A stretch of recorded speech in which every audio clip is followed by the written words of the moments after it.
When we talk about sultans in the Ottoman Empire, most of the time we are sharing information about male sultans. What a lot of people don't realize is that the Ottoman Empire also had women sultans as well. They were extremely powerful and had the opportunity to bring in a unique perspective. We have a list with some of the most powerful female sultans in the Ottoman Empire's history. Here are the ones to take into consideration.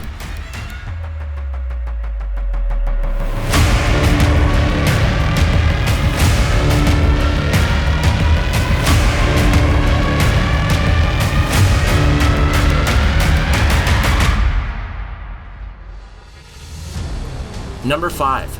Turan Sultan. Hatice Turan was also known as the Killer Queen.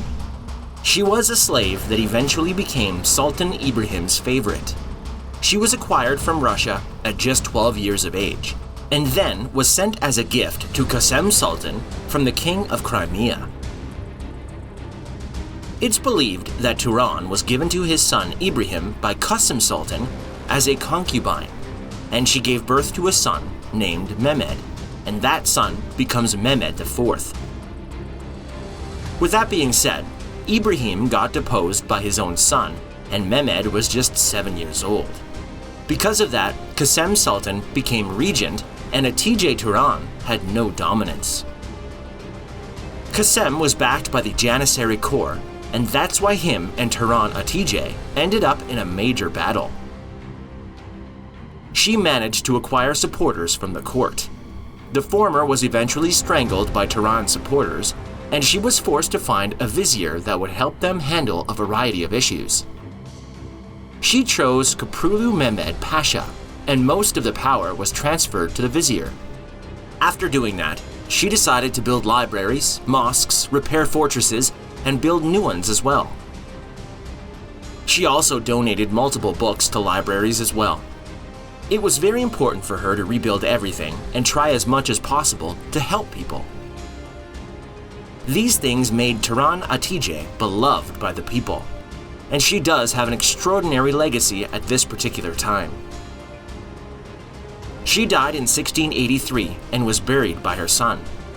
She did commit murder, but despite that, people still consider her one of the best female sultans since she had a true focus on philanthropy. Number 4. Nurbanu Sultan. Nurbanu Sultan was actually born as Cecilia Vigne Bafo. She had an illegitimate connection between two families from Venice. She was captured when she was 12, and she was part of the harem and then a concubine for Selim II. The Sultan married her, and she had 4 daughters, as well as a son who was Murad III. Despite the fact that Selim tried other concubines, she was still his favorite. She also became an advisor to the Sultan, and she went to the Manisa province where she was a governor. She was also the first female to be a member of Women's Sultanate. She actually formed an alliance with Catherine de' Medici, which was France's regent at that particular time. Her politics did end up bringing some trouble too. Because she and her son were pro-Venice, there was quite a lot of animosity between the Genoan Republic and the Empire. Eventually, an agent from Genoa killed her.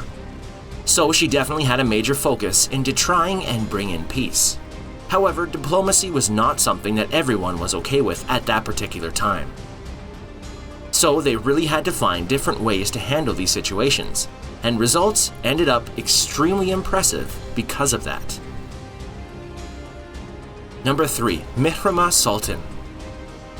Mihrimah Sultan was the daughter of Suleiman I, and she was one of the most powerful princesses in the Ottoman history. Not only that, but she was very well read, eloquent, and not to mention very sophisticated as well. Suleiman decided to marry her to Rustem from Croatia. That being said, 5 years later, her husband became the Grand Vizier. He actually had that post until his death. Most of her life, Mihrimah Sultan had a rheumatoid condition that made her life a lot more challenging. She also had a miscarriage in 1554 that ended up threatening her life quite a lot. After Rustem died, she decided to offer Samiz Ali Pasha, the new vizier, to marry her, and the Pasha declined. That's when she decided not to marry ever again. Then she went to the royal palace. What a lot of people like and know about Mihrimah Sultan is that she sponsored many mosque complexes and architectural projects as well. On top of that, she was also an avid supporter of repairing the spring in Mecca. And yes, she also wanted to create the Üsküdar Mosque complex that had a school, clinic, and a soup kitchen to feed the poor. Needless to say, a lot of people still appreciate Mihrimah Sultan up to this date, just because she was very focused on the well-being of the community. Number 2. Qasem Sultan. Qasem Sultan, known as the Haseki Sultan for the Ottoman Empire. Between 1605 and 1617, she was the chief consort for the Sultan Ahmed I.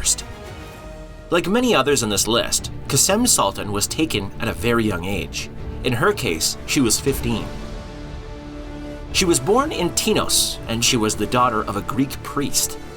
With that in mind, she was sold as a slave, and eventually went to the imperial harem in Constantinople.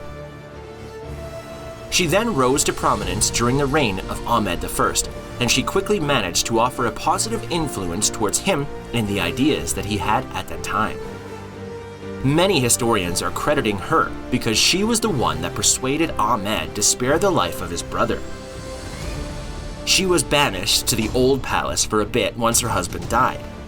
With that in mind, she was in the political arena after Murad, her son, ascended to the throne. She was the first regent for the empire. She immediately became very popular among the subjects. Not only that, but she had a lot of political power at that time, which was not the most common thing.